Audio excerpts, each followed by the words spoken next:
No! Why am I back here? On the season finale of Unicorn Warriors Eternal. You're in a dreadful state. I'm going to ring for some tea.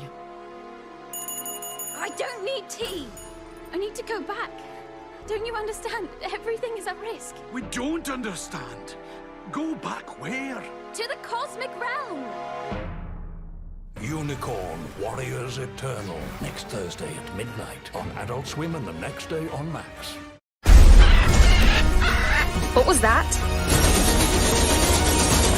Edred, Melinda, and Sing have waged war across time and all eternity. It is an evil that my people have struggled against for ages.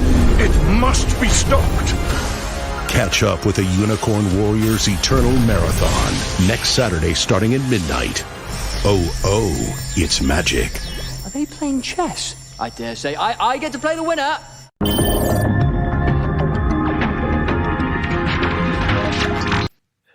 Hello, welcome to Toonami Therapy on June 15th of 2023. I'm Michael. I'm Tommy. And we're here to talk about some anime we've been watching, some of which is on Toonami, because, that's the name of the podcast. I don't know what we'll do if Toonami, actually quits, but we'll deal with that then. That always put off until tomorrow what you might not ever have to do. Well, who knows? Maybe 60 years from now, Toonami will still be running and we'll still be doing this podcast. I don't know if I'll be alive then, but Do it from beyond the grave. maybe you could I don't know. I was trying to think of a good joke to make there, but nothing was coming to mind. Maybe I was just remembering, that kind of scary story thing where I've heard some variations of it. It's someone gets there's like this big thunderstorm and this person gets their comforting call from like some relative or something, which actually doesn't make it that scary necessarily, but I guess but then if it turns out, oh no, that person was dead, but the storm knocked the power lines out and it fell on top of his grave or something like that.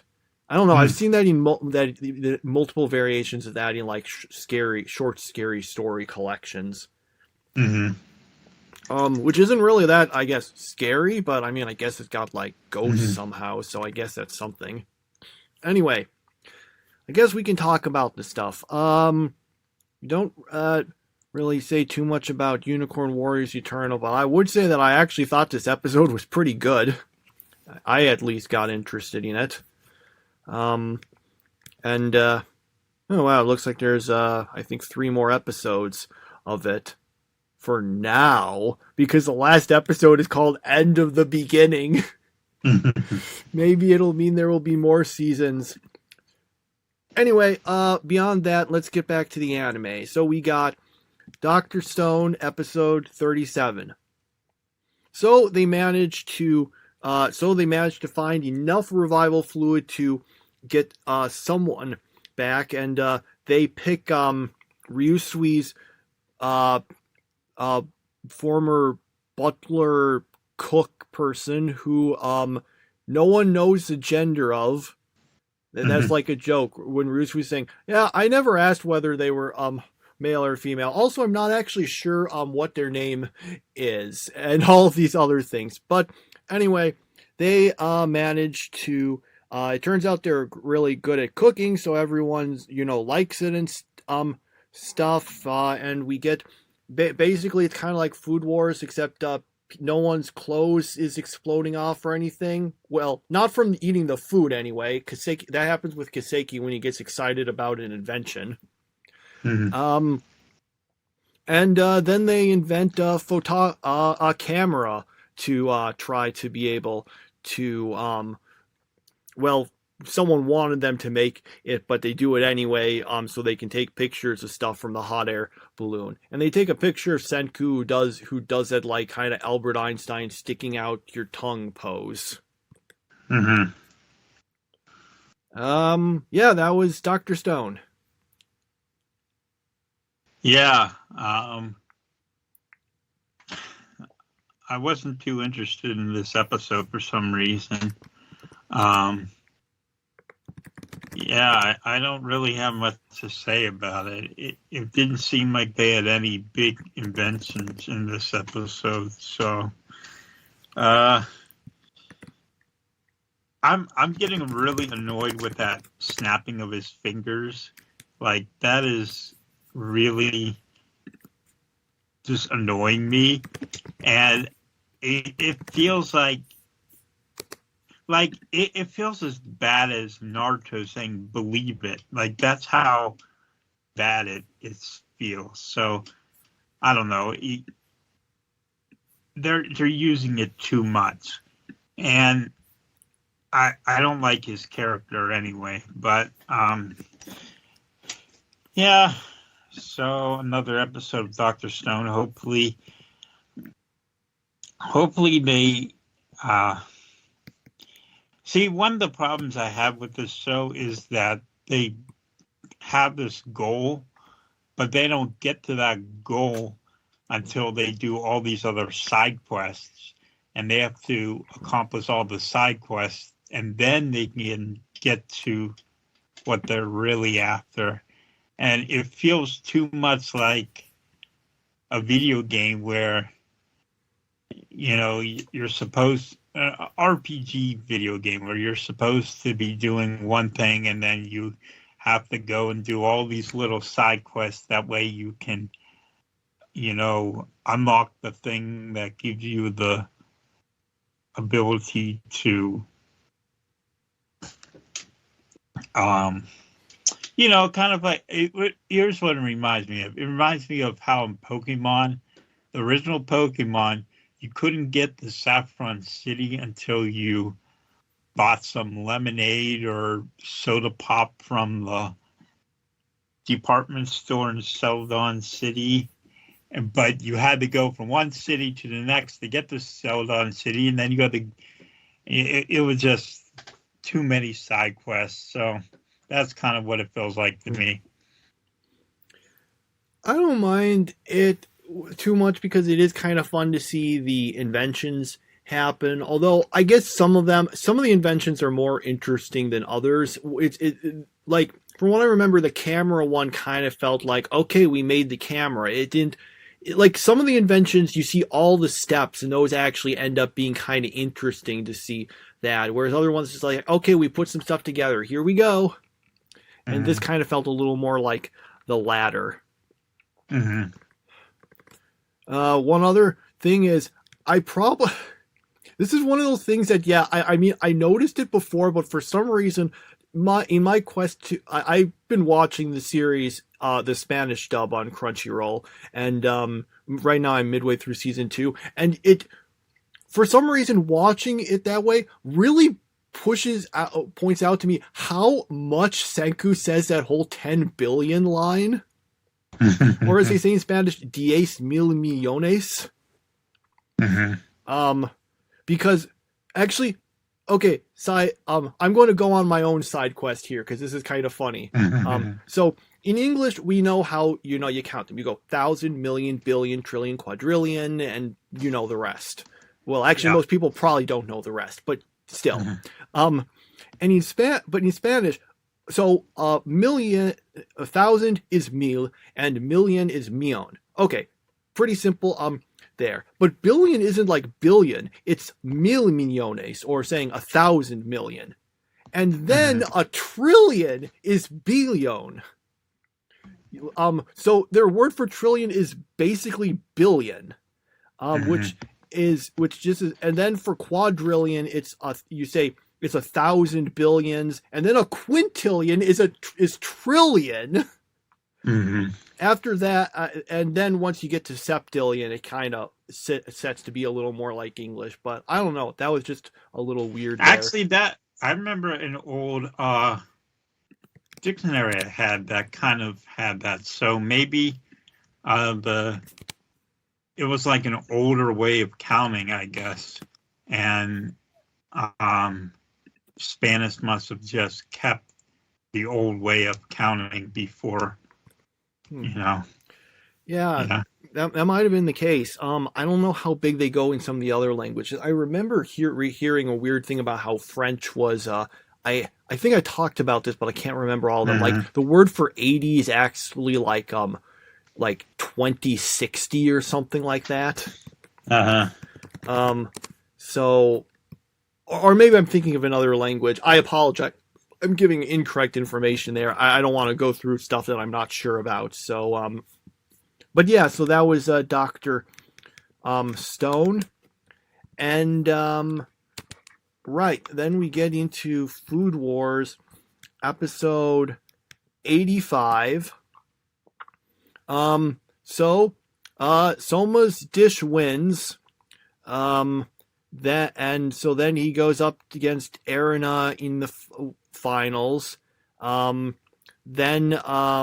there's some weird stuff where Erina is trying to is worried about making a dish to impress her mother, thereby, kind of undoing all the character development we went through her. It's just, we went through all this with her father, and now I guess we're just redoing it for her mother.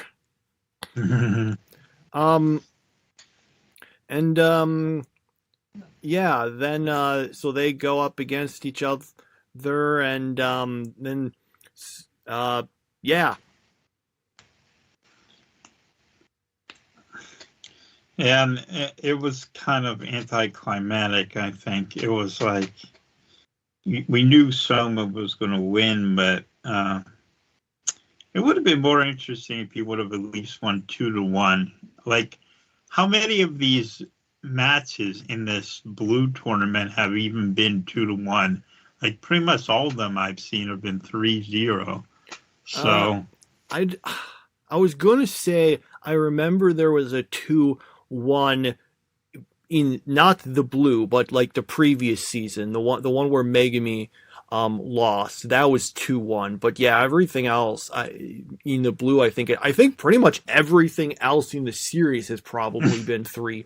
Outside of actually another Megami one, that weird one where she had the Shokugeki kind of against that guy who previously graduated and was trying to kick her out, and the whole thing ended up with some sort of weird 2-2 thing or whatever. I can't remember that specific. So yeah, but other than that, basically everything's 3-0.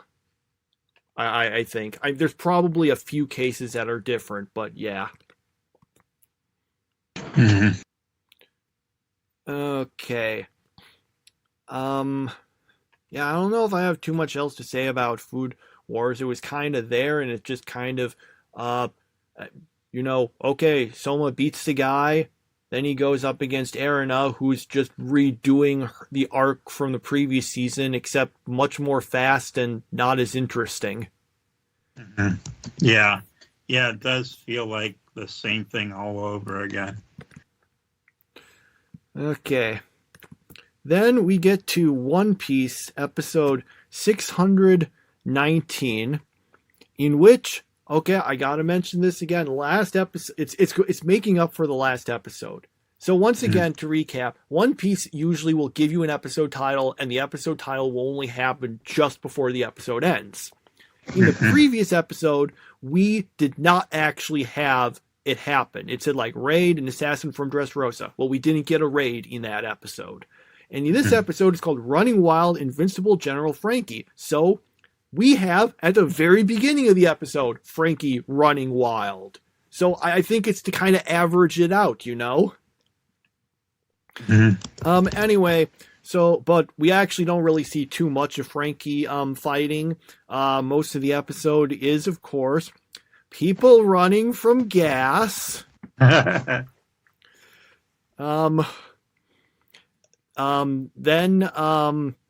we find out that Monet is actually still alive, but if you were a fan of her, too bad for you, because no sooner does she come back than she activates the self-destruct system to blow up the whole place. Why do they have a self-destruct switch? Like, apparently one that can be pretty easily set off, too. Yeah. Emergency swap. I just remember the joke in Phineas and Ferb about how Doofenshmirtz insists on having a self-destruct switch on every one of his inventions. They like made jokes about that. I'm thinking, okay, yeah, but that's a comedy. Why do they have it here? I mean, I guess it's to try to hide the evidence, but wouldn't it make more sense to just explode part of it?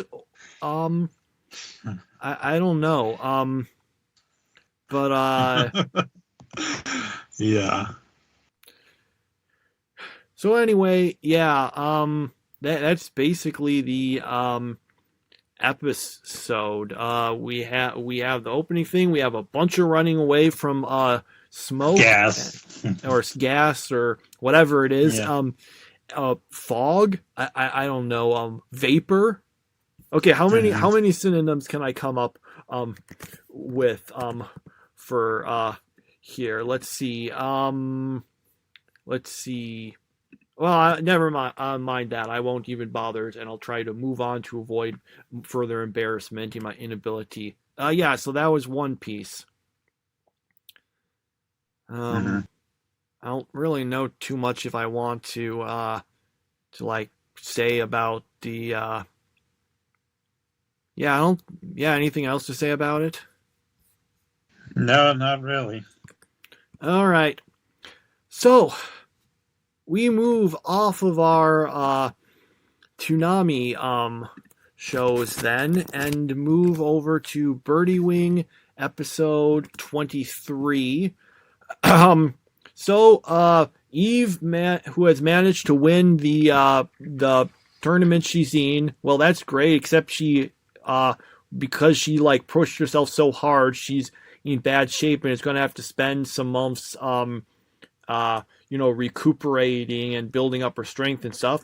Meanwhile, we find out that did I say Owie or Eve in that previous part? Did I mess them up? You said Eve. Okay.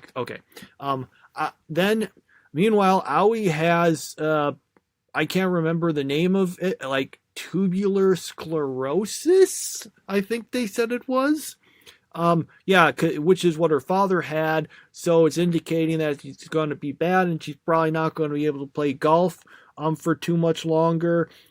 But everyone's like, but then she's like, oh, I'm going to do it because I still want to face off against Eve, and but to qualify for the thing Owie's in, Eve has to win this other thing in which she goes up against a character where she's going to have to go up against such a big enemy, someone I don't think we've ever seen before. Mm-hmm. Yeah, there was like big things like, oh man, they're going up against her, and it was like, who's that? It's just too bad they didn't say it's that guy. Yeah. We'll never let that one go. Yeah, one of these days I feel like I have to go back and rewatch Parasite just so I can, or something, just so I can find that out, because that line where Shinichi, I think that was the main character's name. Yeah. The guy just shows up, he goes, it's that guy! And then he doesn't say who it is. Yeah. Oh, man. That was not a very good show. I mean, from the weaker efforts. It at least gave us some things to joke about. Like there's a part where all the guys, there's all the SWAT teams and they got guns, and he's telling everyone, get to the floor! And one of the guys decides to stand up and start asking, what gives you the right to? And then they just shoot him. What gives you the right to do us? And then he gets killed. That was great. And those are like the only two things I even remember from that show. There's a few other things I can remember, but those are the biggest ones I remember. I just like the part where the person's demanding on what authority, and it just reminded me of this thing I saw when someone was I think it was about the first of the Star Trek reboot, movies where one character is like demanding of another, like, what gives you the right to attack, or like, on what authority do you have? And the person who was kind of making fun of it said, I just wonder, has anyone ever said, wow, I never thought about that. What authority do I have to do this? Okay. So yeah, that was Birdie Wing. It was kind of fun, but it was just kind of, okay, so we're setting up for stuff because we've got probably 3 episodes left. I don't know the exact episode. I'm just assuming it's going to be 3 more. Yeah. Okay, so there's going to be 3 more episodes. For some reason, I was thinking it was only going to be 1, but yeah. So we do not know how many episodes will be in this season, or at least I don't think they've announced it. But the first season had 13 episodes, so I'm going to guess that the second season will be of the same length. Okay. We've only gone through, 10? We've had 10 in this season. We're for a total of 23. Okay. Yeah. But who knows? I, for some reason, was thinking it was 12 or 11. But, yeah, you probably got that right. For, unless, of course, they do, as I've noticed they've been doing with a bunch of series where they just say, all right, well, like they announce right when the season ends, there's going to be more. They did it, let's see, they did that with Sugar Apple Fairy Tale this season, where literally it just ends on this big cliffhanger, and then they just suddenly announce, we've got 13 more episodes or something like that coming in summer. And you're like, okay, couldn't you have just said that in the first place? Why did you wait? There's another series that just announced something like that, but I can't remember what it was. Oh, it was Dr. Stone. Dr. Stone ended its season, and they said, wait, there's more coming later this year. Which made sense because I haven't been super keeping up with where it is, but I was thinking, yeah, this arc, I think you need more than just one season, so I guess they'll continue that. I guess that should be a warning. Just know that things are not going to be very wrapped up midway through this arc when it's done on Toonami. You'll have to wait some more months for more. Okay. So yeah, we had Birdie Wing. Then we have Konosuba and Explosion on This Wonderful World, episode 6. So Megumin is trying to get money so that she can leave the village to go adventuring, but keeps getting fired from all the jobs.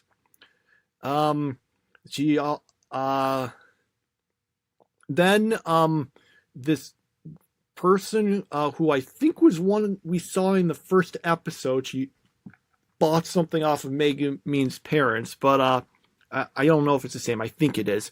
She comes because she wants to get Megumin's cat Chumosuke, because she says she thinks it's something called wall botch, and is willing to give a ton of money to Megumin for it, which Megumin is actually okay with. But then, due to wacky misunderstandings and circumstances, Megumin ends up with a bunch of people end up kind of like thinking that this other person, what's her name? Arnis, that's her name, is the person who keeps causing all the explosions. That's actually Megumin. So Megumin just ends up with all the money without giving up.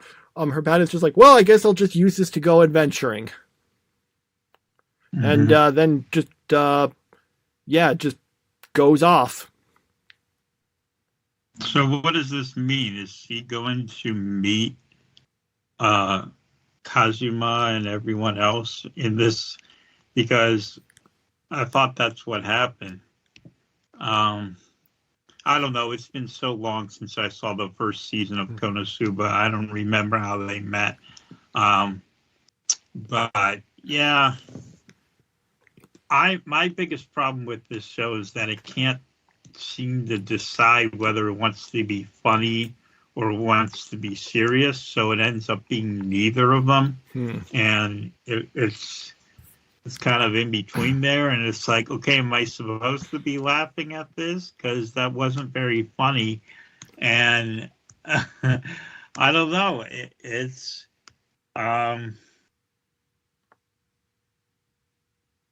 yeah, this show is kind of proving my point that Megumi is the least interesting of all the main four characters. And but she says the word explosion a lot, so everyone loves it. Yeah, I like Megami, and honestly, oh man, we'll probably be on totally opposite ends here, but I think the one I find the least interesting is Darkness. But I don't think the issue is that she's not interesting exactly. It's an issue of there's a lot of characters who can be really funny when they're with the other characters, but then don't really work so well by themselves because they lack the funny interactions. But really, what does Megumi do except yell the word explosion? That's like pretty much all she does. That's her entire character. Like there's nothing else about her. It just explosion, and then she's knocked out for a day. And it's like, that's it. That's all she's got. Well, I mean, she's basically the, what do you call them? The Chunibyo, whatever. She's that sort of character type of like the sort of one that thinks really highly of themselves despite, not actually being that great. But she's got their kind of rivalry with Union that's kind of funny, even though it's not really that much because all she can do is cast Explosion. Mm-hmm. I don't know. I think she's kind of fun, but I do think that she does work a lot better as part of the main cast than by herself. So yeah, we'll be going out. How many? Let's see. So we're a little more than half. No, wait. We're slightly less than halfway. Wait, no. I think we are halfway through. I think there are 12 episodes of this season. I say that because the 12th episode, which airs next week, is called An Explosion on This Wonderful World. And you basically never put the title as the episode title, the title of the show into the episode title. Sorry, I said that wrong. Normally, the only time you make the title of the episode the same of that of the show is when it's the final episode. Mm-hmm. Especially in anime. Because they do that a lot in anime. So is this the final episode? I expect that, episode 12 will be the last episode of this series. And what episode are we on? 6. Okay. So we're halfway done. And sometime later this year, I think we get season 3 of Konosuba proper. Which I'm kind of curious about because I know it introduces Iris, who is apparently a super popular character, despite having never actually shown up in the anime yet. Okay. All right, so yeah, we got that. We move on to why Raeliana ended up at the Duke's Mansion, episode 6. Raeliana wakes up and she's in bed and Noah's there, and so she thinks, oh wait, did we do it or something? So she has what happened? And Noah answers in like, I don't know if you could. It just gives an answer that just makes it sound exactly like they did. Even so, well, okay, I'll get to it. So she gets all upset and runs off and manages to have his what's his name? What was his Adam to try to get away. And then we spend about half the episode on that, but then it turns out no, they didn't do anything. It's just Noah somehow by accident chose the worst possible way to answer her question. Mm-hmm. Like, how do you it's so hard to believe that was accidental, but apparently it was.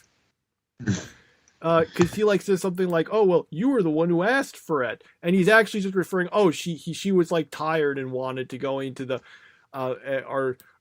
or had back pain or something. But no, like how do you accidentally do that? Anyway, once we get past the wacky misunderstandings, that they end up going to some celebration thing, and Noah's like, "Hey, you wanna stick around with me for longer?" Because, well, I mean, I guess he kind of likes her now. And then we do happen to see the person who's supposed to be the protagonist of the novel, so I guess she'll be showing up next episode. Mm-hmm.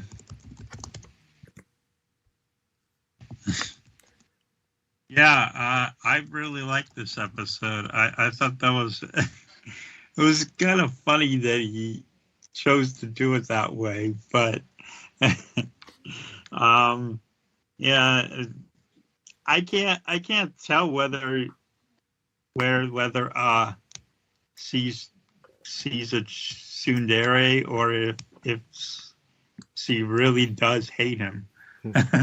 So yeah, so overall I think this was a very good episode. I didn't really care for the first half because it just wacky misunderstandings. It just felt very contrived and looked as if they just needed a way to pad out the time. But yeah, once we got past that, I thought it was decent enough. Although, I still have been not really liking Noah's voice. I mean, the performance is fine. I just think he sounds too old. Is my problem. Mm-hmm. Okay, so we had that. Then we lastly have Endo and Kobayashi Live episode 2. And in this episode, we've got so they go and they play the game some more. Let's see, we get a little more introduction to the person the girl, I think she's supposed to be the main character of the game. And apparently she's crazy powerful, actually. We get introduced to another one of the characters who I think was one of the possible love interests in the game. They managed to somehow give... They figure out that it's possible to give like a blessing to certain characters, which lets them follow them and see what they're doing. And yeah, that was the main stuff that happened in this episode. There wasn't really that much that kind of, I feel, happened. It was kind of more like, just giving more setup and information. Mm-hmm. Yeah, I was disappointed by this episode. I'm kind of left wondering if this was a good choice. I don't know. The first episode was really interesting, and then this one was just kind of there. It was just like I thought it was a pretty cool idea to have it so that one character can hear them, but it seems weird whenever they're talking to him and everyone else is just kind of just like not doing anything, and it's like, if I don't know, I know it's just a video game, but if you want to give the idea that these characters are actually real, then they can't just sit there and not say anything and expect that that do you understand what I mean? No, I understand what you're meaning, but I'm trying to think, did I can't remember his name, the guy who can actually hear them, did he actually directly talk to them much in this episode? I don't remember. I feel like I don't know if he said something directly. I know he heard them in some points, but I can't remember if he was talking to them again. Oh, that's what I meant. Heard them. Well, I thought you were saying you were saying, maybe I misunderstood. I thought you were saying it was weird that the other characters in the game weren't reacting to him. If he's he's standing there and just not saying anything because he's listening to them. Oh, I see what you're saying. Okay. Yeah. The series is a little unclear about when he can hear them, because sometimes they're talking and it doesn't seem like he can, and other times he can. So I don't. That's actually something I've been wondering. Sometimes when they're talking, it clearly does not go to them based on what they're saying, and sometimes he does. So how do they have some kind of control over when he can hear or what? I've been kind of wondering about that. Mm-hmm. Yeah, I thought this was, I liked the first episode, but I thought this one was definitely a step down. But Yeah. maybe I am hoping that maybe once I guess the plot, because they keep talking about, the plot of the game and how there's like this evil witch or something, and maybe once that sort of thing kicks off more, it'll be a little more interesting. Mm-hmm. Yeah. Yeah. Oh, one thing I wanted to mention. Earlier I mentioned about how the third and sort of bonus volume of the light novels was being released sometime in English. Well, I looked it up. Apparently it's out in like just a few weeks. So I guess I'll just mention that. Mm-hmm. Yep. And so that's Endo and Kobayashi Live. And that's all of our shows. Mm-hmm. That's it already. Wow. Yeah, I guess we talked a decent amount. I think I got used to having all those other shows on here. Okay. So, is it top 3 time? Yes. Okay. My only question is which one I want to put in third place. I'll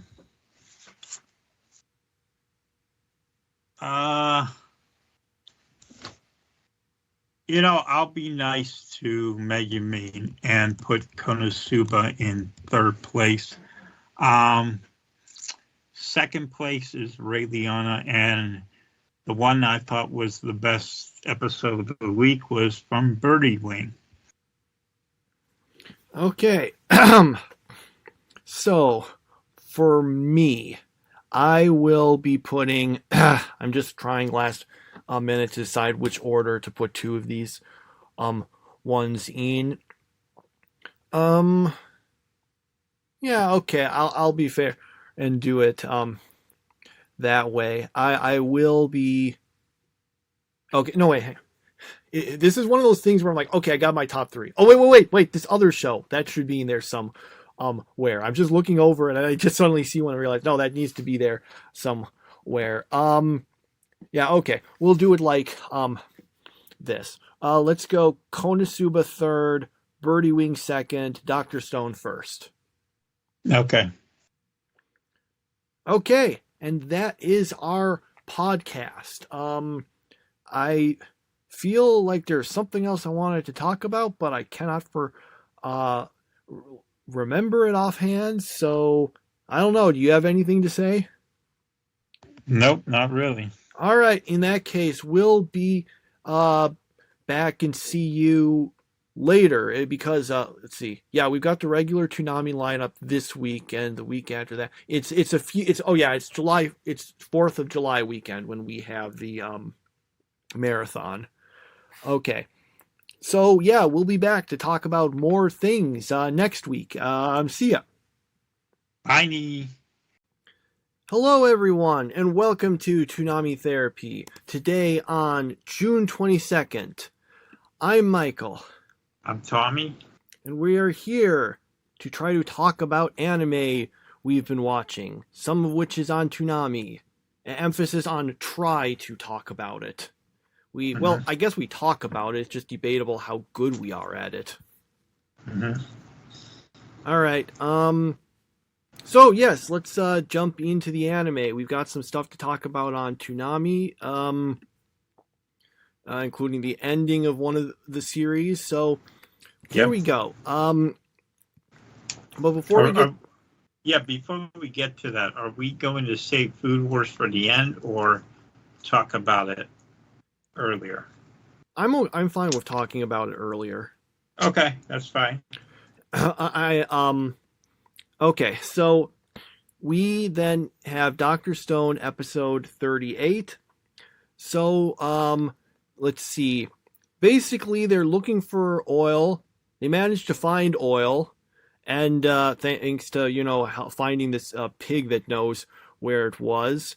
And then now that they have it and they can use it for actual fuel because it's actually really good oil, they're able to use it to make a speedboat. They kind of go around for a little bit. They also develop a radio, a big radio tower, and broadcast stuff, but then detect a broadcast, which is just someone saying "why" over and over in Morse code, which they detect. So that's the ending. That's the cliffhanger. Mm-hmm.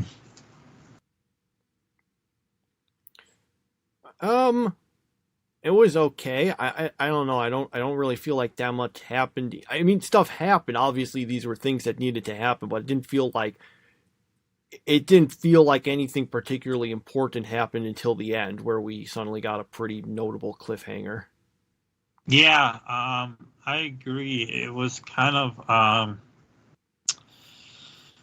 I feel like Dr. Stone this season peaked before the season began with that movie, and that was really cool. And now, like, we get to the normal episodes, and it just isn't as interesting. Now, I was going to count how many times that guy snapped his fingers, but he only did it 1 or 2 times this episode, so I was okay with that. I'm really glad you had us watch it, by the way, because if we didn't, we would have been like, who the heck is this guy? Because they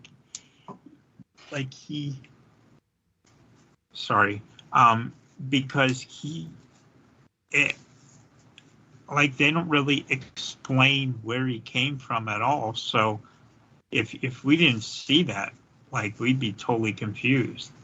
And but yeah,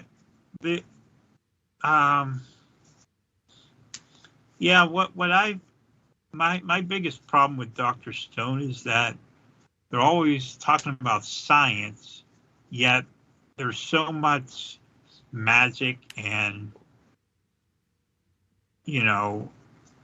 supernatural stuff that's happening that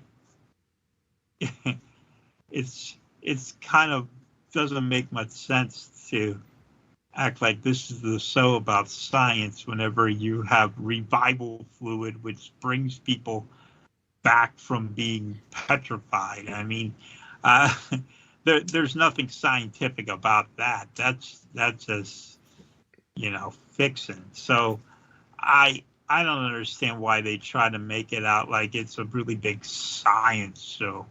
But this episode I thought was okay. I probably didn't like it as much because I was falling asleep, and then I woke up for. I was awake, but can't say that about One Piece because, man, that was boring.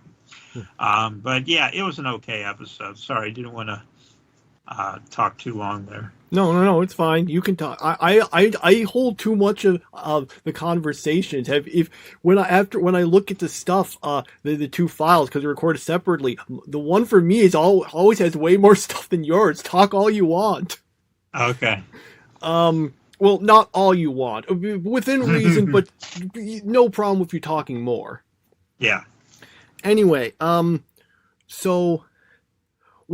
we don't actually know that petrification stuff is magic. It might be really advanced science. What's the phrase? Sufficiently advanced science is indistinguishable from magic. Who said that actually? I need to look this up so I can find out whoever said sufficiently advanced. Or am I misremembering how that went? Okay. So Arthur C. Clarke, he's best known for writing 2001: A Space Odyssey. Well, he wrote the book. I don't know if he wrote the movie. And one of the things he said was, any sufficiently advanced technology is indistinguishable from magic. Yeah, but do you really think that 1,000 years from now we'll be able to bring people back from petrification? Maybe. If you were to go back 1,000 years in the past and ask them what they think, do you think any of them would have thought that, oh yeah, we'd have these basically metal horses that you can drive around in, or oh yeah, you can like go from one end of the world to another in, like a few hours on a fast enough plane, or oh yeah, we'd launch things into space and go to the moon and come back, or just cell phones. No one 1,000 years ago would have been able to like guess any of that stuff. Yeah. Some of them maybe you could have said, okay, technology gets better and we can do this, but maybe 100 years ago, someone could have understood and pictured a cell phone if you just say, look, it's just a bunch of lights, except they're really, really small lights and they change different color, that sort of thing. But yeah, no, 1,000 years ago, they could not conceive the stuff we have now. Mm-hmm. So yeah, in 1,000 years, maybe that kind of thing will be done.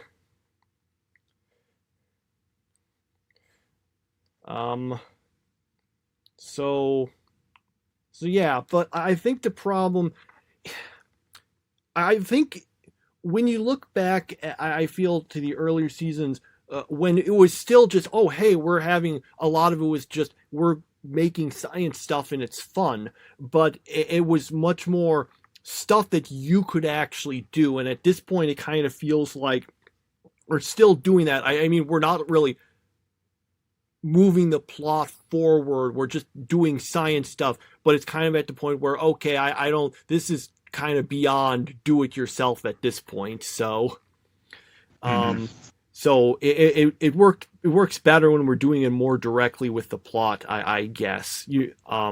Is what I'm trying. I don't know if I'm explaining this well at all, but I guess it's like, okay, we need to fight back against these guys with clubs. What do we do? Well, okay, let's make katanas. That's like more directly plot based. And I guess this stuff is still plot based, but we're doing all this stuff so we can start the plot, not so we can continue the plot, because they need to start the plot of leaving. Mm-hmm. But hopefully they actually will be leaving soon and on the adventure to find the One Piece. That would have been a great that would have been, you know what? Screw it. Let's put Food Wars at the end of Toonami, because I gave such a good transition by just off the top of my head. Mm-hmm. So yeah, sure. We'll do Food Wars after One Piece. Just based on that. So we probably don't have too much to say about it anyway. One Piece episode 620. So Monet's going to try to press the self-destruct button, but no, she gets stabbed and collapses. So the explosion thing we saw was not actually the place blowing up. Then and by the way, for the first time, the episode title is an outright lie. It says, a critical situation, Punk Hazard explodes. Okay. Anyway, it turns out that happened because Caesar Clown was trying to... he had her heart, but thought it was Smoker's heart, so he stabbed it and then killed her instead of Smoker, because he didn't know all of that. Meanwhile, people are still running from gas. Running from poison gas, that's... Mm-hmm. Yeah. And then we see Frankie still fighting those other people, and then you see a bit of Doflamingo, who announces, I guess I'll tend to this matter myself. And unlike when Thanos said that at the end of one of the Marvel movies and still didn't do anything for several more years, it looks like Doflamingo is actually heading there. Mm-hmm. Punk Hazard, the island explodes, and it doesn't explode. Mm-hmm.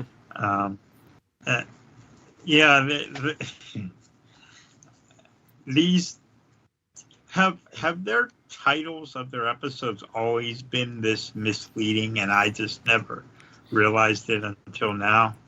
I don't think they have. I'm glancing over them. I can't remember everything that happened in each episode, but I think they've often been, as we joke, oh, it just describes something that happens at the end of the episode, but it is at least like that. It wasn't just like a trick like this one was. Mm-hmm. Okay. All right, now we reverse back to Food Wars episode 86, the final episode. So Soma makes a really great dish and everyone loves it. And then Erina says, no, it's actually disgusting compared to the one that I'm going to make. And then we never see her make it. No. We then, let's see, we also, in something that I'm almost entirely certain was not in the manga, I checked the thing, maybe it was somewhere and I missed it, but we have all like we have a bunch of like the other characters go to defeat the Noir organization by, I guess, making really good food, and that defeats them and disbands the whole shadowy organization somehow. It was kind of weird, and well, it was filler. I guess they just wanted to give them something to do. Let's see. So we get all that stuff. We find out. Oh yeah. Azami does mention that. Oh yeah, Asahi is actually my illegitimate son. So you and him are half siblings. I guess that's why he showed up to say that. I don't know why he I'm not sure why that was actually there or important. But anyway, we do that stuff. Then we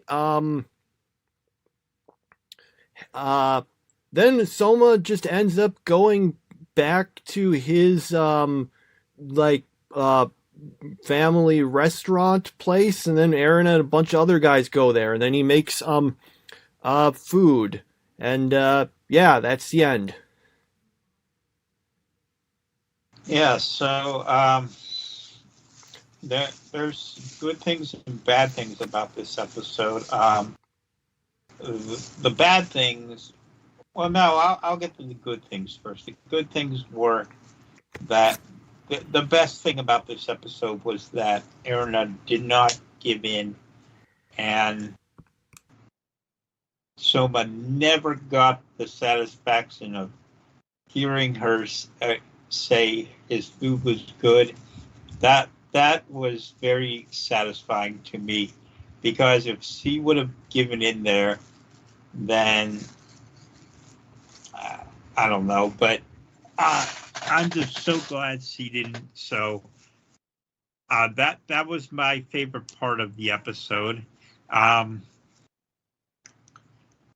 noticed that we still never see her cook, which it's gonna be a joke at this point. I mean, I guess the show's over, but like through the entire series, we only saw her cook like one time.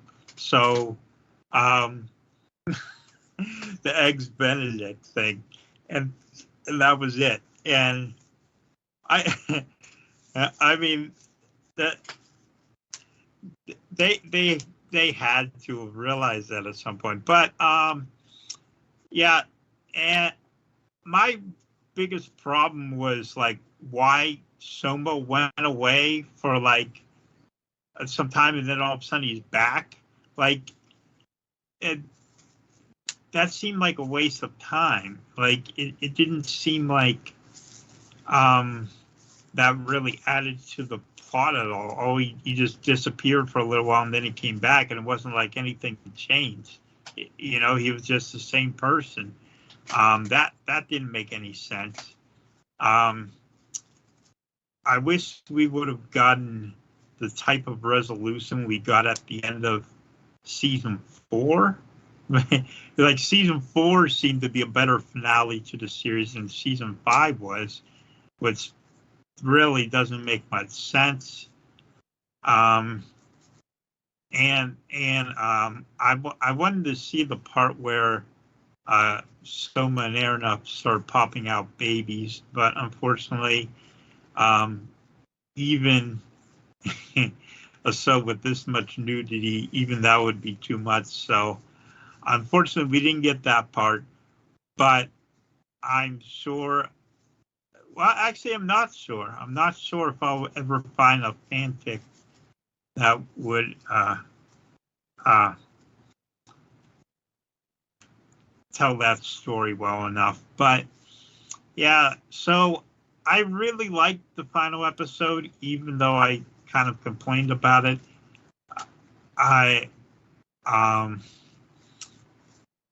Yeah, that's all I got.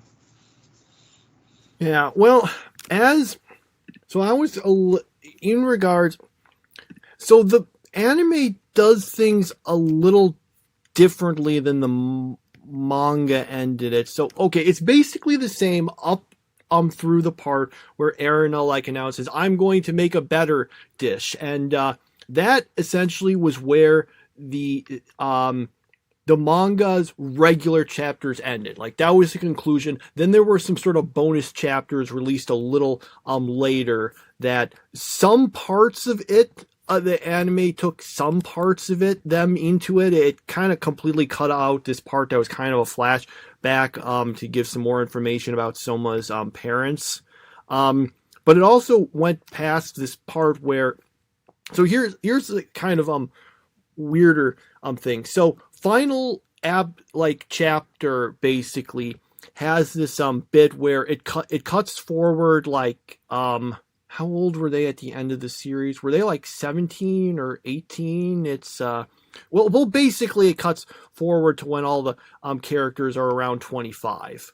And then it like shows a bunch of them and you see what happened, and it kind of like, gives information about what happened to them. I guess the format might have been a little hard to adapt into anime, where you see characters and and you see them doing something, there's a bunch of text saying, "Oh yeah, they did all this stuff, blah blah blah." But then that final bit where they're in the restaurant, that happened there also, except again, that was like 8 or something years in the future, whereas the anime portrays that scene as happening like much more closely afterwards. So yeah, it's not really that big of a change because it mostly works the same, but yeah. So yeah, I guess I just might as well have just mentioned through that. I guess as an end it's okay. It's just ultimately the problem is you look at this whole final season, you really think, what was the purpose of this? What did we really get out of this? Like, it felt very unnecessary. I agree. Yeah, I felt like season 4 kind of wrapped things up, and then season 5 was just kind of like, okay, we're going to make Erna now have mommy issues now that she had daddy issues already. And I guess it gave some redemption for her father. So I guess it did do that. But yeah, if you weren't going to show the characters like you do at the end of Bleach, at the end of Naruto, at the end of Inuyasha, if you're not going to show them what they ended up doing in the future, then what was the point of the final season? And now I am still holding out hope against hope, and I don't know if this is even physically possible, but because I don't know who the guy is who wrote Food Wars, but I still am hoping for a Boruto, a Yasuhime, something of that sort from Food Wars. It's possible. Like if even Suzuka got one, I think that Food Wars could get one. So I'm going to hold out hope against hope and see if that ever happens. Well, the author, there's a separate author and artist of Food Wars. Right now they're making a new manga about movie making. I have no idea how long it'll go out for. It'll last for. It only recently premiered, and it's in Weekly Shonen Jump, which is a series that is a magazine kind of notorious for quickly canceling series that aren't popular enough, even if it's like by a popular artist. Like Samurai 8 lasted like only 38 chapters, and that was by the author of Naruto. And that how long exactly did Samurai 8 last? That was chapter 43 chapters. So that's longer than your typical canceled series, but still much. The guy who made Toriko, that was a huge hit. Then he made this series called Build King, which lasted only 20 chapters or something. So we'll see. Maybe it'll be canceled early. Maybe it'll go on and be longer than Food Wars. Who knows? But for now, what's at it least, called again? Say the name of it again. The new series he's making. Yeah. It's called Tenmaku Cinema. TENMAKU Cinema. It's new. There's only 10 chapters of it right now. Why is a picture of Soma coming up as? It's a picture of Soma. Like that. He's not in this, is he? When you search on on Google, you mean? Google, yeah. Oh well, the top one it shows. That's interesting. I wonder. Yeah, it's weird. That's the image. If you actually click on the link, it'll bring you to where you can read the manga, and it shows the official translation, and it shows the actual characters in the series. But okay, yeah, it's I've read it so far. It's decent. I do not like it as much as I like the early Food Wars stuff, but it's still new, so we'll see how it goes. Might last a while, might not.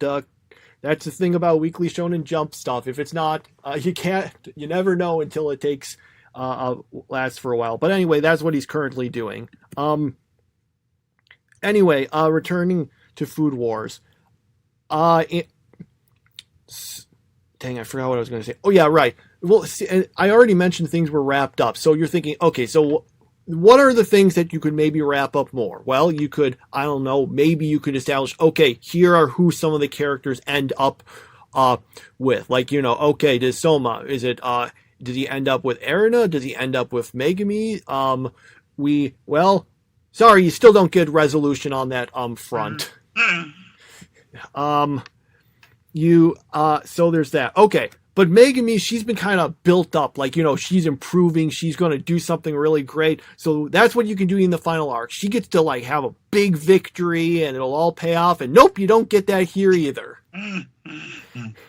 So you got her to win that. She won that filler contest, and that's it. Yeah.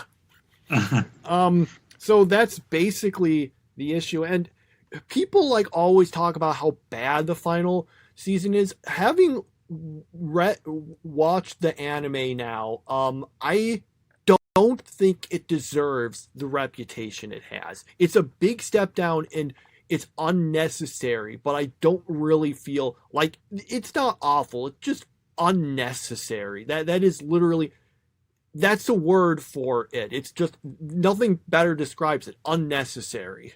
Well, I mean, it finished as my top 4 consecutive weeks earlier in March, April, May.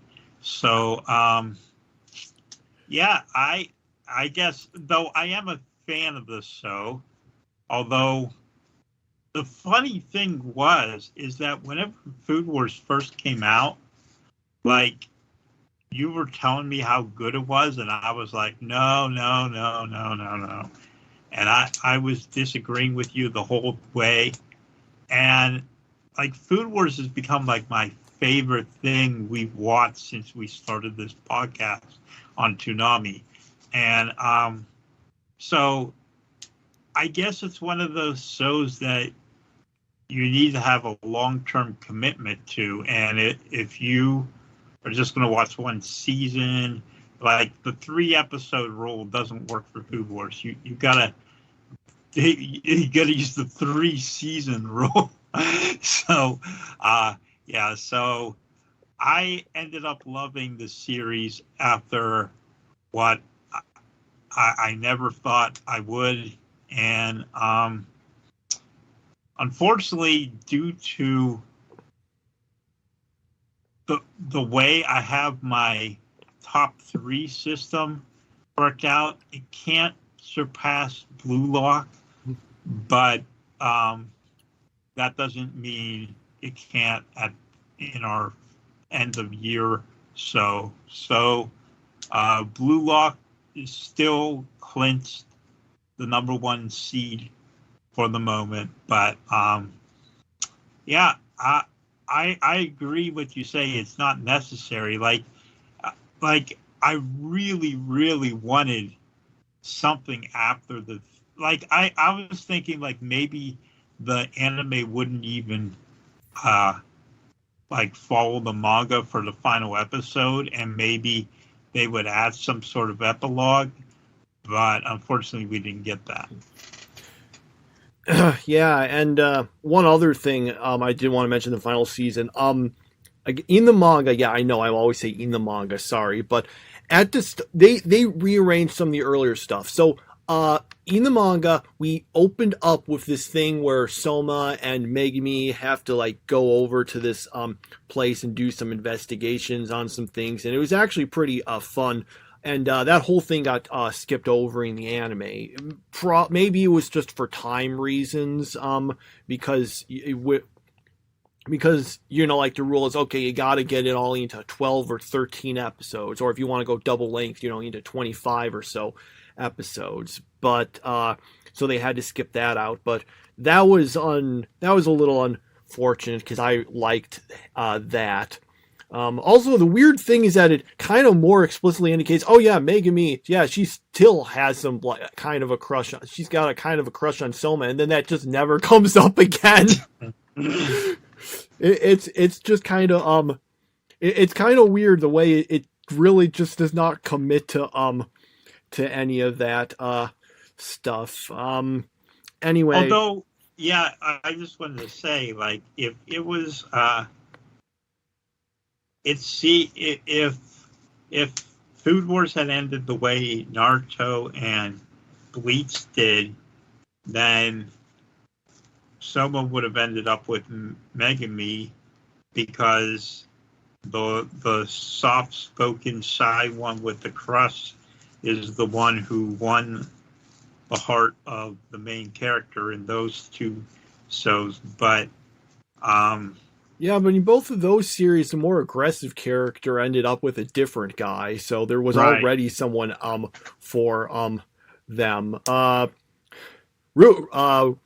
Rukia got the much better deal than Sakura did. I thought someone gave this rumor. It was put out there that Naruto was going to end up with Sasuke, and, like, a lot of people believed it. They're like, "Oh man, this is going to be crazy," but we didn't get that either. It's the thing that so many series do. It's you want to wait until the last minute to put characters together romantically, because you don't want to write romance, which is kind of interesting because I don't feel you have to. You can still put them together and not do that much romance. I mean, what's weird is Dragon Ball, like, it explicitly, characters just get together midway through the series, and it never has any real focus on the romance. It manages to actually. I so rarely see that. Okay, they're together. They've got and you can do that without, getting too focusing on any of that stuff. So yeah, I don't think I have anything else to say about it. It was on the whole a pretty decent show. I don't think I liked it as much as you did, but I did enjoy it for the most part. It had some good stuff. It had some flaws. It had a mostly unnecessary final season, but I do think that people are more harsh on the final season than it deserves, because I feel the biggest criticism is just that it's unnecessary. It doesn't do anything particularly badly other than just existing where it doesn't need to. It's kind of like, in a way, well, this is a weird thing to say, but it reminds me a little of the Bount filler arc in Bleach. Does it do anything particularly bad? No, its problem is mostly just that it exists unnecessarily. Plot-wise, it's unnecessary. Like, obviously on a production, it was necessary because they needed filler. The Bount arc, I found myself longing for the Bount arc later in the show's history. I was like, oh man, that was so good compared to what we're getting now.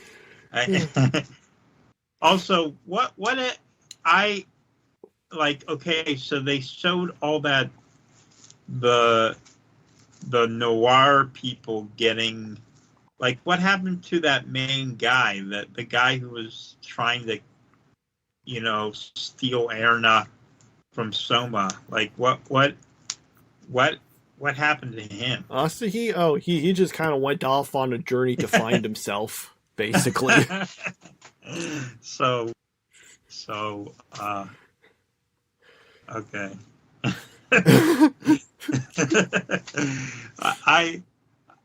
I mean, at least they gave her father a redemption arc. I was hoping they'd give him maybe Megami could end up with him. I mean, Megami, excuse me. That's one nice. I'm getting them mixed up. That's one nice thing about Food Wars ending. I don't have to worry. I can just remember one character with a similar name. I don't have to keep stopping and thinking, okay, which one, to make sure I say Megami for this and Megamine for Konosuba. The person I stayed with in Japan was also named the same, but we, for some reason, called her Megumi. So, yeah. No confusion there. Okay. All right. Anything else to say about that before we move on to the stuff that is not on Toonami? Okay, and that's the end for Food Wars episode 86, the end of the series. I don't think we'll probably get a sequel, a Boruto, or a Dragon Ball Super or anything, but I guess maybe they could. You never know. Yeah, I'm hoping against hope. Well, I don't know. Considering the quality of Boruto, maybe you shouldn't. Okay. I don't know anything about Boruto other than that little bit that we watched. Yeah. Okay. All right. So on to the non-Toonami stuff. We are going into Birdie Wing episode 24, which might be the second to final episode, not the final one. This is not the final episode. There's some sources saying the next episode will be the last one. Anyway, so basically Aoi, Eve, and that new character they introduced literally last episode are in the British tour or something, and it's all British Open. British Open. Yeah, that's and then they're going up against each other in the let's see, Aoi's in the lead, and it's the that's basically what ends up happening. She's in the lead with I can't remember if it was Eve who was in second or if it was the other person, but the other two are kind of close to each other. And then when she's got, and I think this is the second to last day of the tournament, I think. Yeah. Right. Except then Aoi collapses when she's, well, literally the thing is just right next to the hole, so it's not clear if she'll be finishing, I guess. Mm-hmm. Yes, so that's the episode. That's the cliffhanger. Is she going to get up? Well, let's see. She collapsed, she got up, tried to move forward, collapsed again. So that sounds like she's staying down, but then again, it's what I always say. If the cliffhanger is that a character, collapses, then that's probably a sign they're going to get up, because if they were trying to make a cliffhanger of, oh, they collapsed and didn't get up, then they would have shown, no, they don't get up. Well, I don't like what they did with Aoi with this whole illness of hers. Like, my biggest problem with it is that it's not realistic. Like, there's never been I mean, okay, there was one golfer I know of who once collapsed on the course. One time. That's the only time. And I follow golf, so I would know if this was like a thing. So if this is really like as bad as it is, she would be collapsing all the time. She wouldn't just be collapsing like right before she was about to hit the winning putt or something like that. So, yeah, so this whole I don't like what they did with her. I feel like they needed some sort of excuse for making her weaker than she was, and they needed to like tie her down so she wasn't like so much better than Eve. So I feel that's what they felt like they had to do, because they're like, well, how are we going to turn this prodigy into someone who's more on Eve's level? Like, I know, we'll just make her get sick all the time, so then she can't dominate. So, yeah, I don't like what they did with her.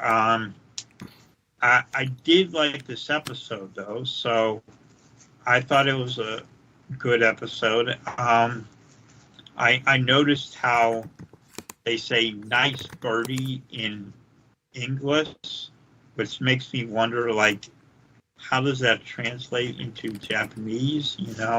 I didn't know. I didn't know, like, if do they call them birdies in Japanese? I don't know. Well, they say birdie, so I assume that how you would also say in Japanese. There's a lot of English words that have made its way into Japanese, but I can take a quick look to see what the exactly what the Japanese word for it would be.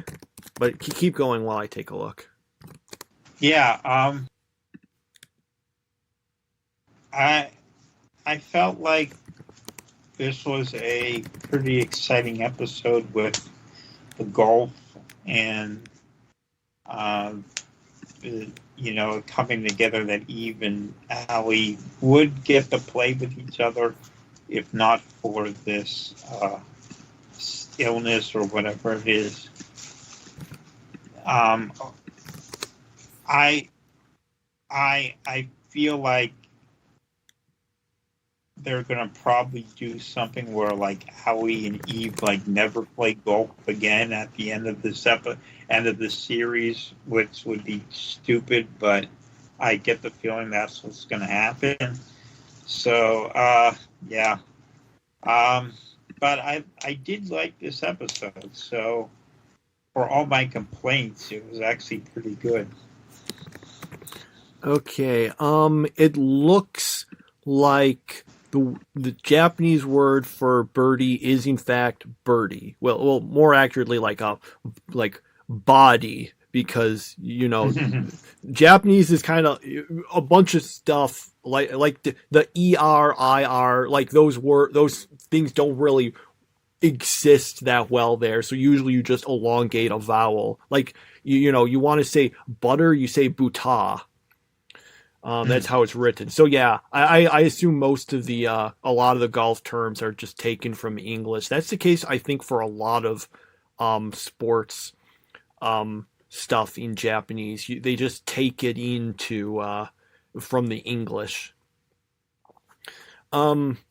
Anyway, in regards to her illness, it's tuberous sclerosis, which is a real illness. I have no idea how realistically it's being depicted. I know it's apparently it's a fairly rare illness, so I don't know.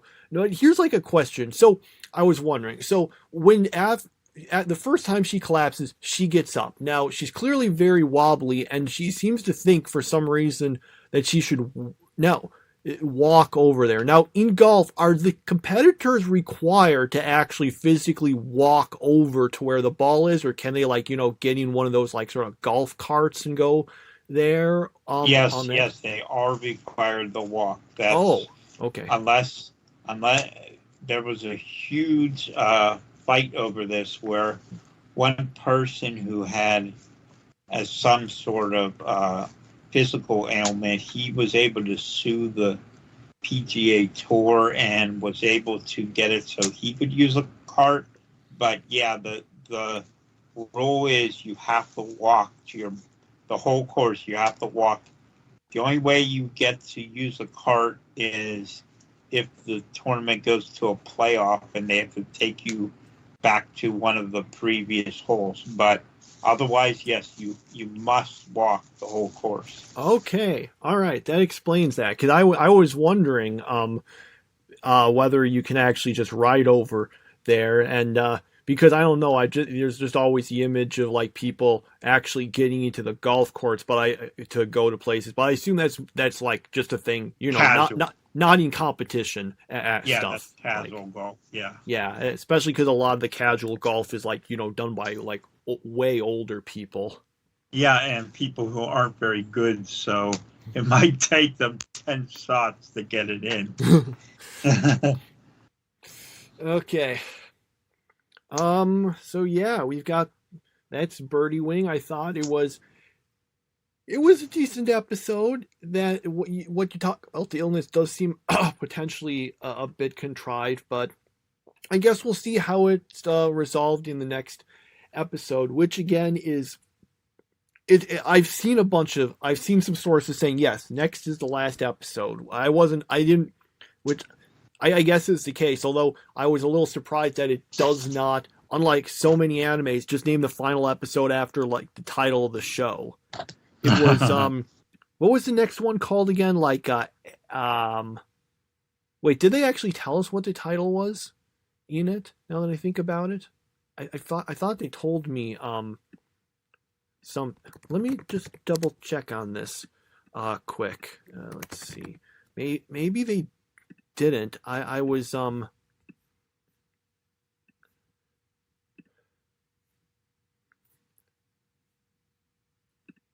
okay, let me just take a quick look-see at the preview. Okay, what does it tell me? I'm sorry, everyone. I'm making you wait for this. Yeah, I don't know. I'm checking right now just to see. Okay, it says well, wait, what? It doesn't display anything off on hand, but did they actually say? I think it's The Promise Never Ends, The Promise Revives. Or maybe that's what they're just talking about for the next episode, but I think that's the name of it. The Promise Doesn't End, The Promise Revives. So we'll see if that's the title, and if it is the final episode. I would have just assumed that the final episode would just be called Birdie Wing, or it would be called Golf Girl's Story. And that's how it usually goes. You take part of the title and name it like that. But yeah, like I said, we'll find out next week. Well, actually, we'll find out tomorrow because we record this the day before the next episode comes out. Okay, now that we've gotten that, we move on to Konosuba, an explosion on this wonderful world, episode 7. So, Megumin now goes to that to, I can't remember the name of the city, but she ends up being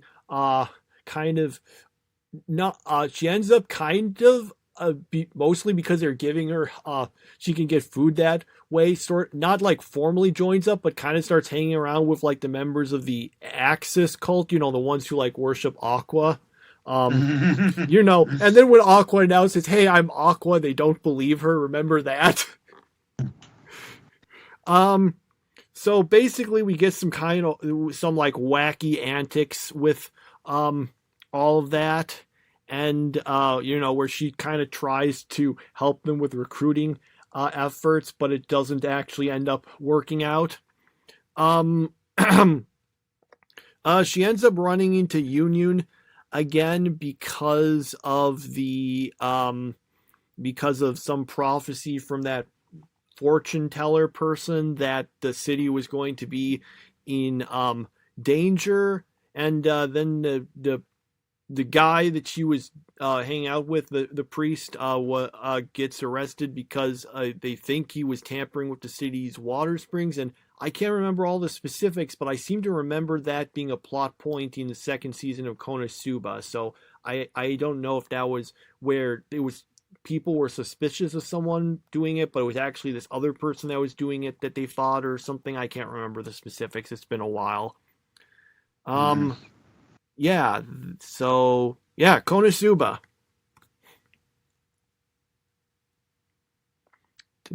Yeah, I thought there were some funny moments in this thing, like the part where Megumi pushed the guy out and Union was there, or was it the other way around?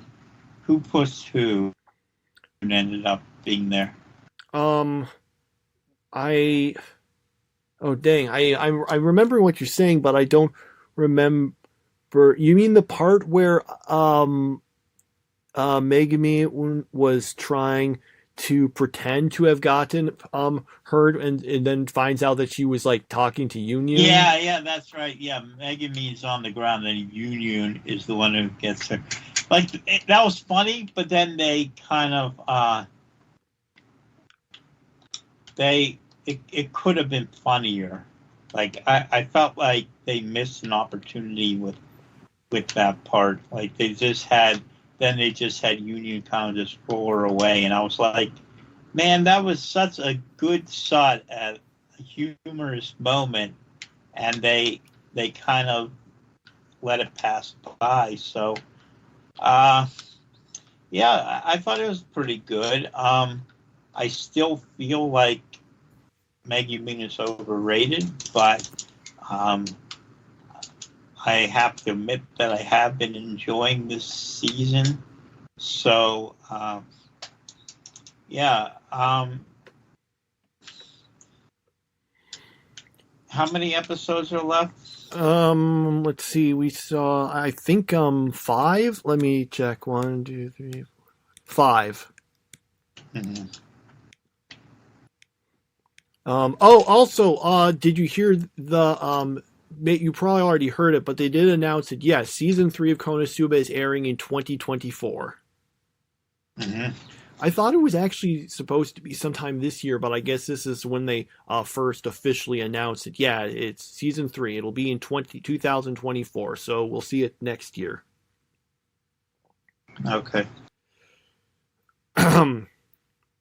Yeah, I thought it was kind of funny, but I do think the show is showing. I like Megumin, but at the same time, I don't think she works better as part of the main group. Honestly, I think all of the characters work together better as part of that group. I remember I didn't like the first episode that much. I don't think Kazuma and Aqua by themselves were that funny. Once Megumin joined, I think it created, and then Darkness after that, I think it created a more funny dynamic when you have more of them. So, but yeah, this one did have some decent jokes, and yeah, so.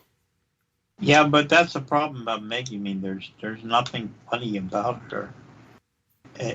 I think people like her because she says the word explosive, but and I think that's funny sometimes. I know, but I don't think it's really the explosion that's funny. It's just kind of the grandeur she puts into everything.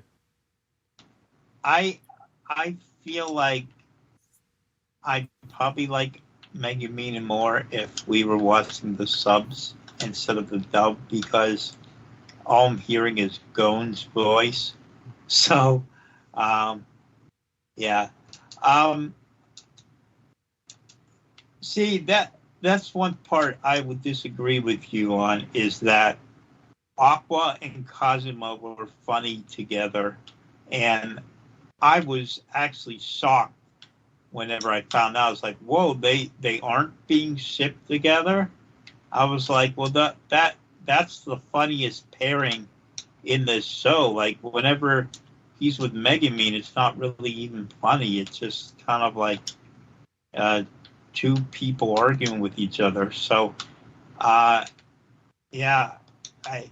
I thought it was funny at the beginning of the show, and then it's still funny. It's just I don't think Megumin really added anything to the table. I don't know. I don't like her. I've tried through I like the show, but she's not the reason I like the show. It's just that this episode, what was funny was the that old guy. He was the funny one in this episode. Union was kind of funny. So, and one of my problems with this show is that it can't seem to make up its mind whether it wants to be funny or whether it wants to be serious. And sometimes it straddles that line so much that it's neither of the two. So, so it's just there. So, yeah, I like this episode, but it could have been so much better, I think. Okay. All right. After that, we move on to why Raeliana ended up at the Duke's Mansion, episode 7. So, what we end basically all of the bunch of the a lot of the nobles and stuff are going to on a big monster hunt thing. There's a bunch of weird sort of almost political stuff about giving people handkerchiefs, and then them devoting monsters to you when they find it. There's a bunch of I guess of the really sort of passive aggressive sniping between Raeliana and red-haired girl. Which red-haired girl? The one that Raeliana is on really bad terms with, it seems. Vivian, that was it. Because there's another red-haired girl in this episode. There's a bunch of that. Then everyone comes back, but Noah's group isn't back, and we get the super vague statement. That other guard comes back and just says they're in hell, and I'm just okay, that's the most ambiguous way you could have possibly phrased that. Are you saying it's in a bad situation? Are you saying they're dead and you just think they were really bad people? What are you saying that there's actually a bunch of fire around there? Or could you not say it more clearly? Whatever is going on. And then you had that red-haired girl, the other one,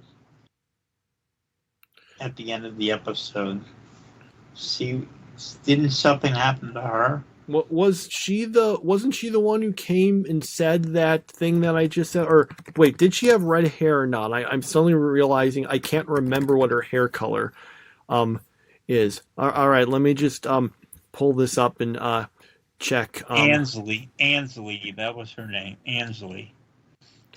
The one who's kind of like the guard and Yeah. I got spoiled thanks to her. It's her fault I got spoiled because what happened was I was confused with the red. I typed in red-haired girl from Ray Liotta. I got Vivian instead, and then I got spoiled. And I couldn't figure out what her name was until the end of the episode, and I finally figured out what it was. And I was like, okay, why does her voice sound so familiar? And I was like, oh, wait a minute. She's pretty much exactly Tomo-chan from Tomo-chan is a Girl. And it's like, yeah, that's her voice. And she kind of looks like her, too. So, yeah,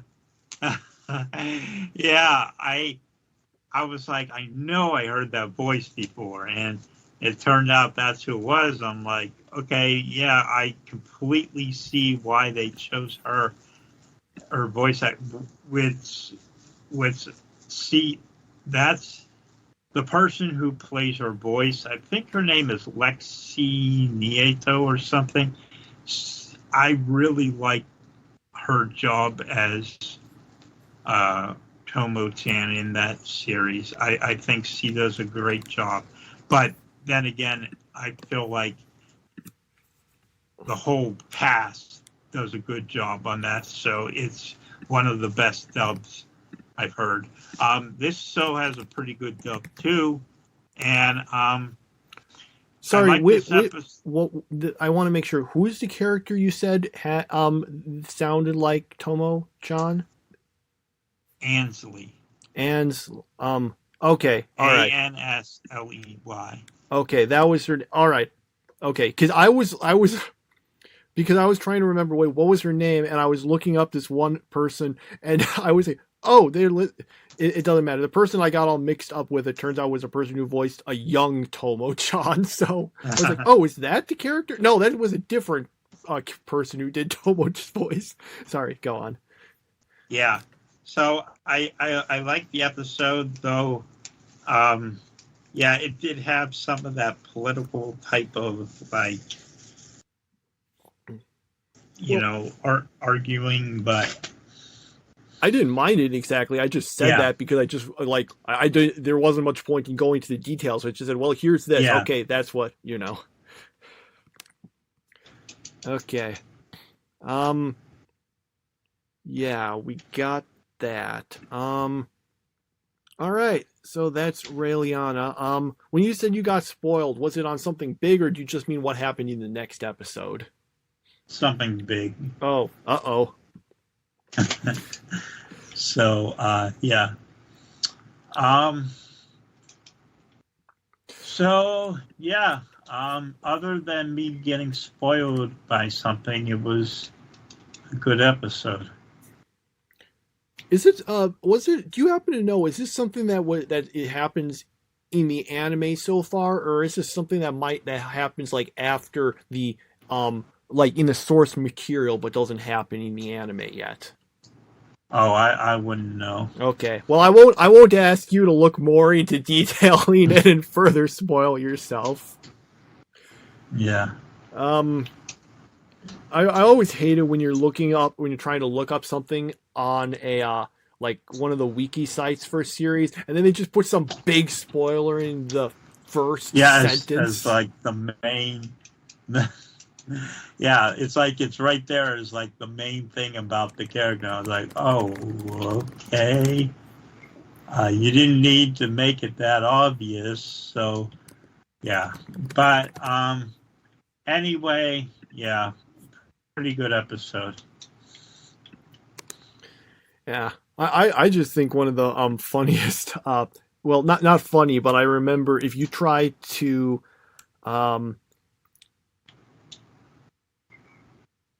Yeah, I remember when I was trying to look up one of the this one of the Titans on on the Attack on Titan wiki, and then it would take you direct, and then you click there, and it takes you instead directly to the page of the character who's secretly that Titan. I'm like, that was kind of a spoiler.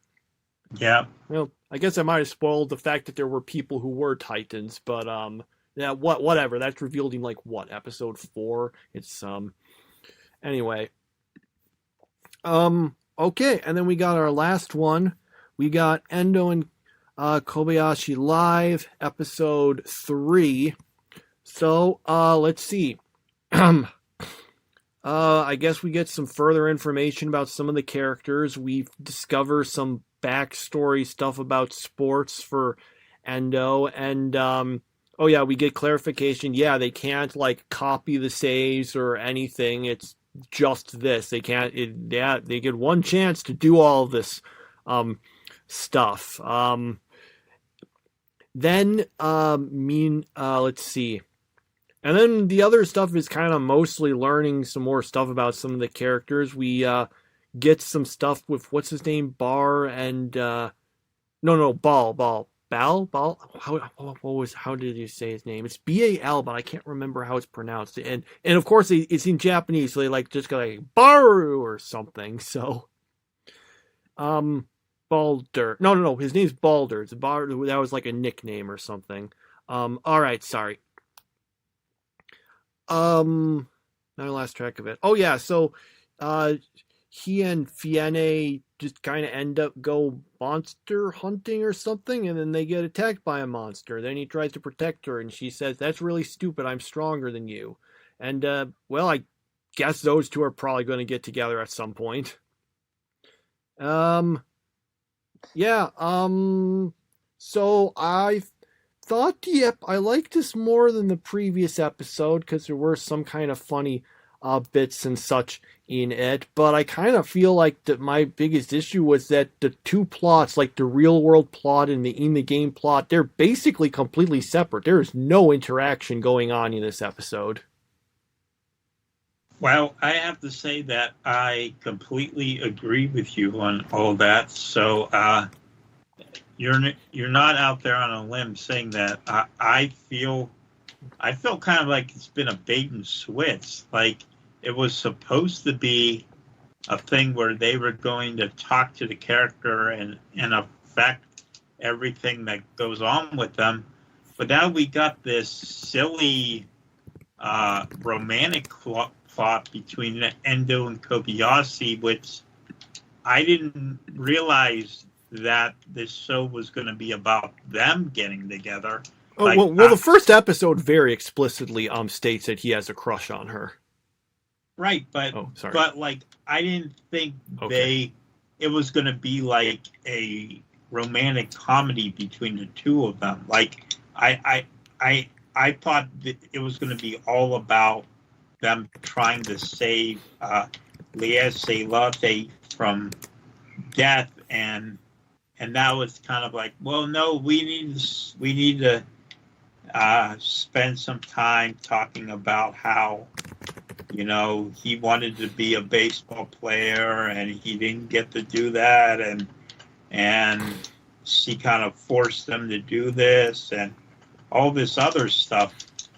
And then it's like you said, it kind of had no relation to the plot of the video game, and there wasn't really even any interaction of them saying anything. Like they said some stuff, but it didn't really make any effect. And then there was a long period of time whenever they didn't say anything at all, and it was kind of like, okay, like, are we going to get back to that first episode where the guy is hearing instructions and because they're not really doing that. So yeah, that's my biggest problem with the show right now. I feel like it's a bait and switch almost. Okay, well, I was just suddenly curious. So I was looking at, because you can see what the user the reader ratings for all the individual.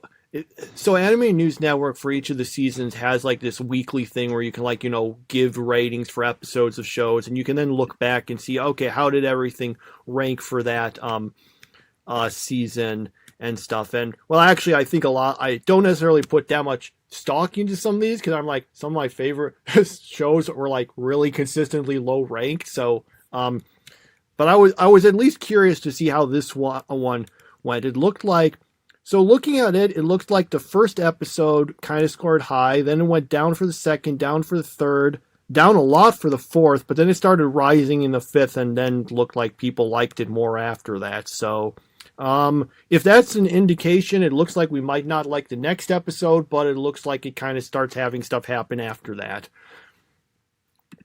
At least according to this, one thing there. I have no idea how accurate this is. Like I said, I always put a bit of a grain of salt on these things. Anyway, nothing else to really say other than, oh, right, one thing. The final bit where you see Lies Salate with her hair down, did she look like Erina to you? Because I totally thought she looked like Erina. That's the reason I started watching this show, of course. That was the only reason why I brought up this show in the first place, is because I'm like, that character looks like Erina, so I want to see that show. That's the reason. No, It is. It is the reason.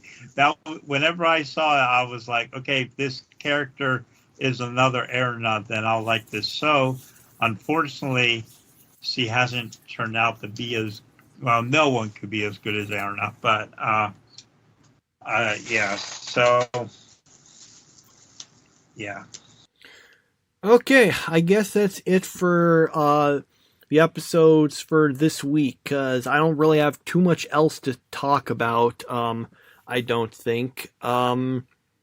So hopefully Endo and Kobayashi, I mean, that's a sign that maybe the next episode isn't great either, but maybe it gets better after that. I mean, the premise seemed interesting, and I heard some good things about it, so let's keep going with it.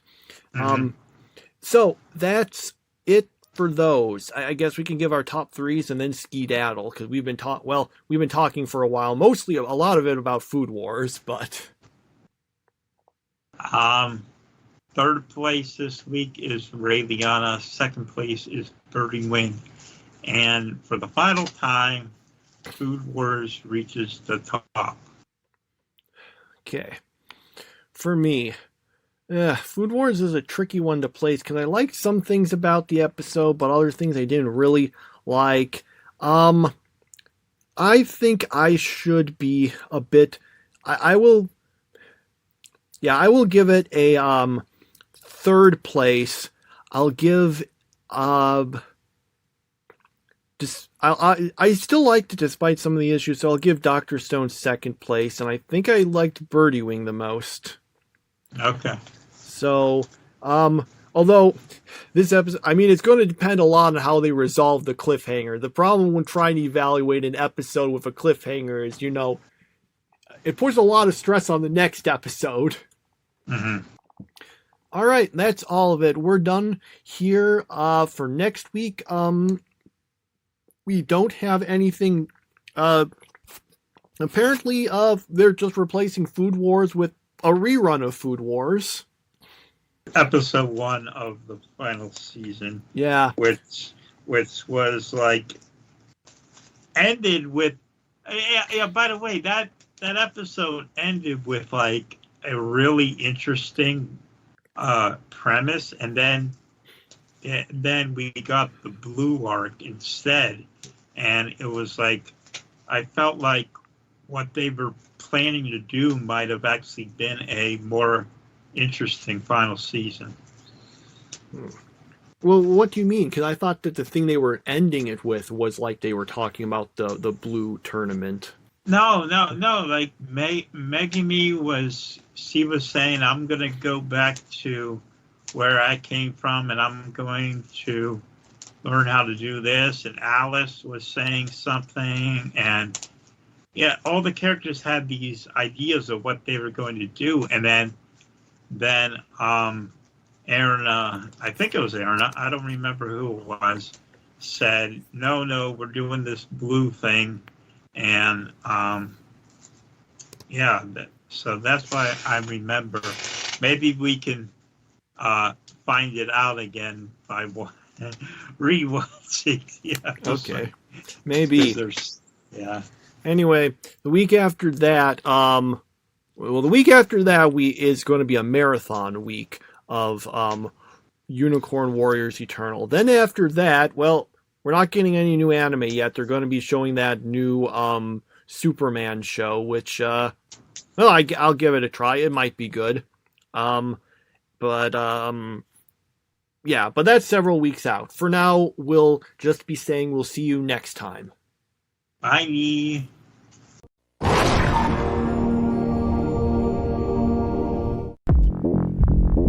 Any excuse to start playing Dead Cells again is a good thing. And when you mix in the legendary Castlevania series, It's a Konami Stan's dream.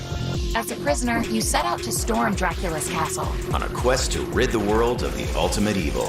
All you have to do to get there is fight your way through the Dead Cells levels, Dance with death itself. head back to the castle again for a clash with Medusa, Then enter the Master's Keep and somehow defeat the most powerful vampire of all time. piece of cake, right? Well, this is Dead Cells. Oof. Yep, but now we can have even more fun running it back again to find our way to the gothic goods. It's a long road, but tracking down this kind of nostalgia is worth the grind. We give the Return to Castlevania DLC for Dead Cells an 8 out of 10. I think we're going to need a lot more holy water. Belmont Clan Unite!